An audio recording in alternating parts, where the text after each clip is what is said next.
देवराज news, जनतेचा आवाज जनतेसाठी। देवराज न्यूजला सबस्क्राईब करा आणि बेल आयकॉनवर क्लिक करा।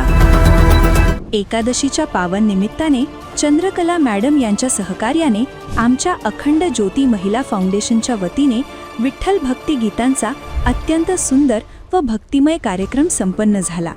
या कार्यक्रमामुळे उपस्थित सर्व भाविक वातावरणात भक्तिरसाने न्हाऊन निघाले। या उपक्रमाच्या यशस्वी आयोजनासाठी चंद्रकला मॅडम यांचे विशेष सहकार्य लाभले। त्यांच्या योगदानाबद्दल फाउंडेशनच्या वतीने मनापासून आभार व्यक्त करण्यात आले।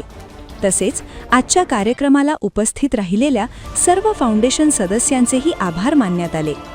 विशेष म्हणजे आज वातावरणात कडाक्याची थंडी असूनही सर्व सदस्यांनी मोठ्या उत्साहाने उपस्थिती दाखवून कार्यक्रमाची शोभा वाढवली। कविता पाळदे मॅडम, अंकिता मॅडम, योगिनी मॅडम, सानप मॅडम, बेला परदेशी मॅडम, लक्ष्मी वाटारे मॅडम आणि पल्लवी कुलकर्णी मॅडम यांची उपस्थिती कार्यक्रमाला विशेष प्रेरणादायी ठरली। अशा धार्मिक व सांस्कृतिक उपक्रमांमुळे समाजात सकारात्मक ऊर्जा निर्माण होते, असे मत उपस्थितांनी व्यक्त केले।